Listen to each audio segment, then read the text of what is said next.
Hello，大家好，我係 Martin。好，咁今日呢條片呢，其實打嘅關卡呢，就真係濕濕碎碎嘅。不過呢，就想利用下呢個關卡嚟試下新嘅獸隊嘅威力啦。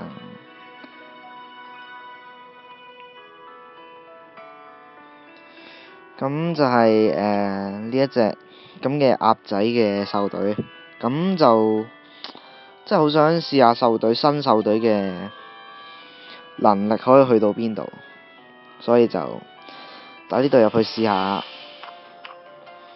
不過要儲技係有難度啦，好明顯。求其燒啲豬嚟都死晒。咁就係睇下喺最尾個關嘅時候，破唔破到風頭防。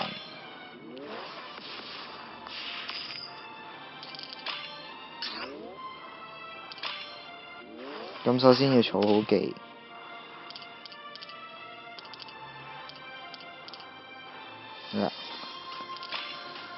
太多暗珠啊！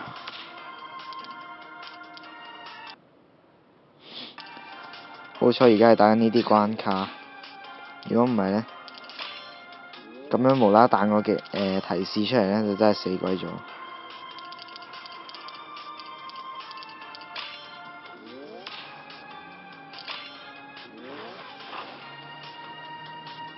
哇！仲有14 turn。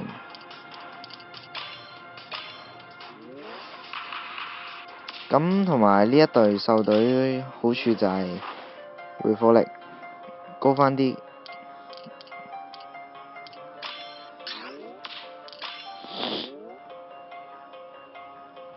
哇！儲到差唔多都冇得儲。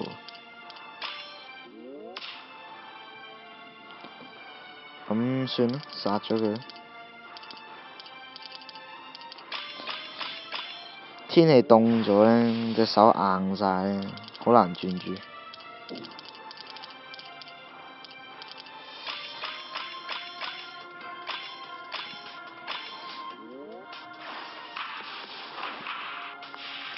咁佢本身咁樣打落去就同普通獸隊冇乜分別啦，係基本上冇分別嘅。咁但係嗰個叫做開技爆發嗰一下會恐怖好多嘅。不過要記住佢個技能係有條件嘅，就係要轉到3隻色嘅豬以上。好，我唔記得咗儲技啦。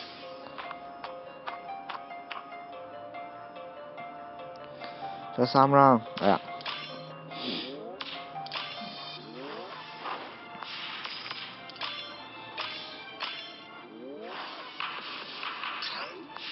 好，搞掂。哎呀，即係我寧願佢俾隻千年我都唔想要嗰隻咁嘅嘢，我都冇嘢要進化，要進化嗰啲都進化晒。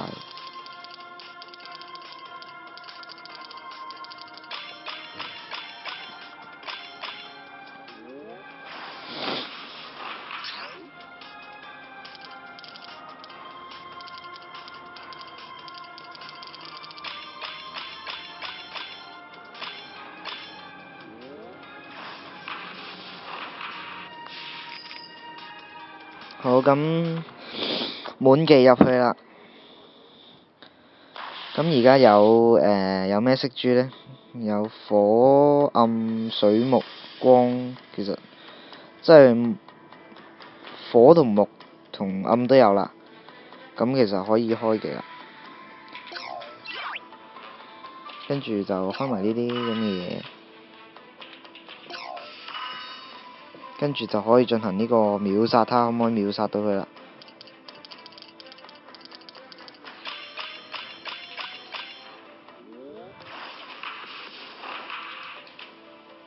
就點解咁低攻嘅啱啱嗰下？咁可以解釋到俾我聽。我咪做漏咗啲嘢。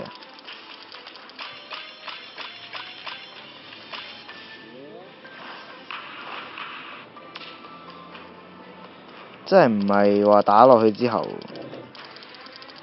係佢本身顯示出嚟都好低攻。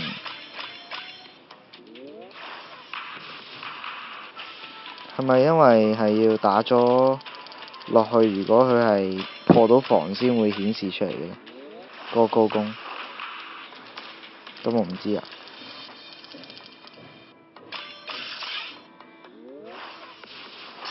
好，咁不如再試多次啊！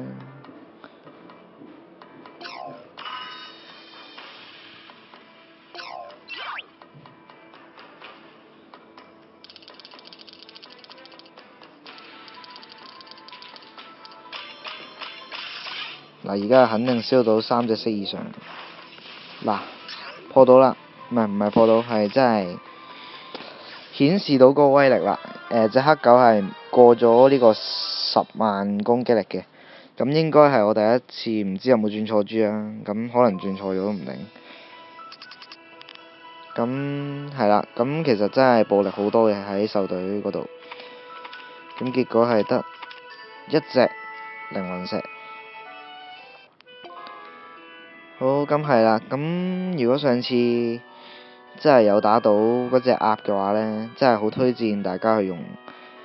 真係平民啲啦。如果真係除咗嗰隻隊長唔平民之外呢，其實其他都好平民嘅，因為獸嗰啲嘢其實好易抽到啦。咁同埋佢同純色隊其實嘅威力差唔多，所以其實都好推薦大家去用呢一隊啦。咁係啦，今日嘅影片嚟到呢度先，咁大家記住訂閱我頻道啦，拜拜。